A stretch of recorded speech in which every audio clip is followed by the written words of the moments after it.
Even after the Su-54 fell through, Sukhoi attempted to offer Su-55 and Su-56 for export to India and South Africa in the 1990s, but to no avail.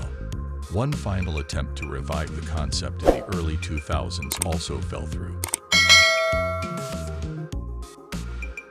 Pity the poor Sukhoi company of Russia, which has been folded into the United Aircraft Corporation.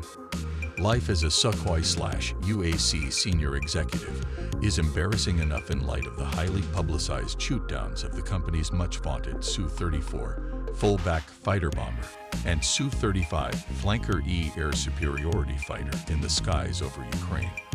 But history shows that Sukhoi's misfortunes and disappointments date back a few decades. Their frustrations even carried over to mere training aircraft, far away from the battlefield.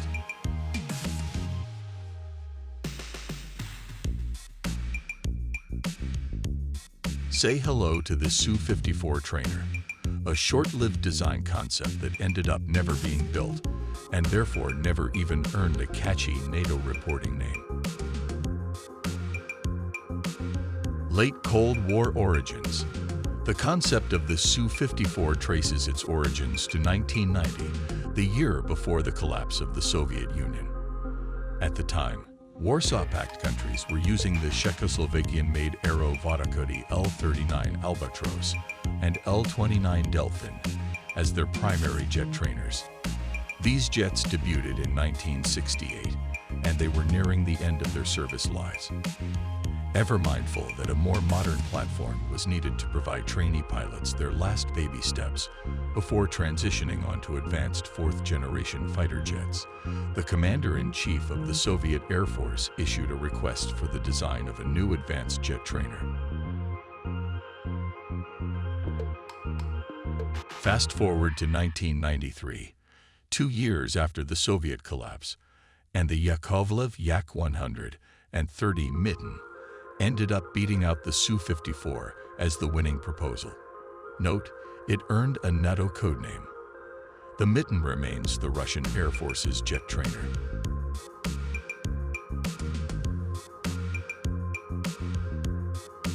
Post-Cold War fiscal fizzle. It wasn't that the Su-54 was necessarily a bad design. It was simple economic realities that kept it grounded. Due to the dire straits of the early post-Soviet Russian economy, it became clear that the trainer contract had to be given to one of the smaller design bureaus, as Sukhoi and Mikoyan were already building Su-27 flankers and MiG-29 Fulcrums, respectively, the country's top-of-the-line fourth-generation fighter jets at that time. That situation was also reflected in 4 trainer designs that were offered. All of them were focused on being as cheap as possible, using previous research and elements of other aircraft, as well as making an emphasis of aircraft's adaptability for various missions and purposes. Sukhoi's design took both of those ideas the farthest. So Sukhoi came up with 3 versions for its new airplane. The S-54 would be an advanced trainer. The S-55 would be a light fighter intended to supplement the heavier ones, and the S-56 would be its carrier-borne variant. All of them were scaled-down versions of the Su-27 platform, both visually and functionally. To the naked eye, the result speaks for itself. The new aircraft looked exactly like a small flanker.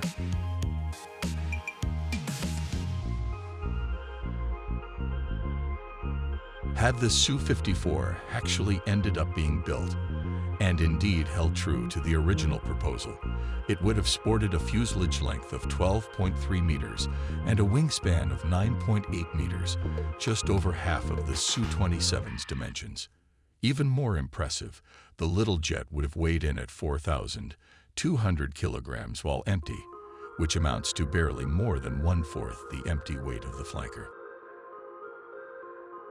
In other words, had the Su-54 been built, it would have become the smallest and lightest modern fighter jet, being on par with Korean War-era aircraft such as the MiG-15 Fagot and the F-86 Sabre.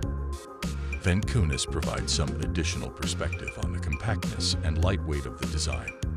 Light fighter jets of the fourth generation, such as the F-16, the MiG-29, and the avail, were all substantially bulkier, and even previous generation designs, such as the F-5 and the MiG-21, were heavier by several hundreds of kilograms, he writes. Max airspeed would have been a respectable Mach 1.5, and the aircraft would have had a maximum range of 2,000 kilometers. Perhaps most impressively, the Baby Jet's Saturn AL-31 engine would have provided half of Su-27's thrust for just 1/4 of its weight, making its thrust-to-weight ratio unmatched.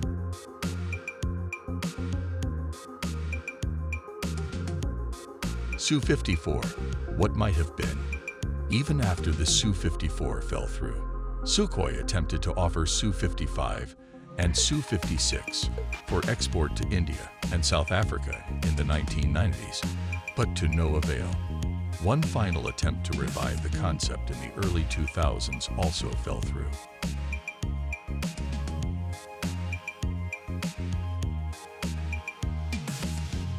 As Venkunas concludes on a humorous note, anyway, at least one result of the S-54 program is undeniable. It resulted in, possibly, the cutest fighter jet ever.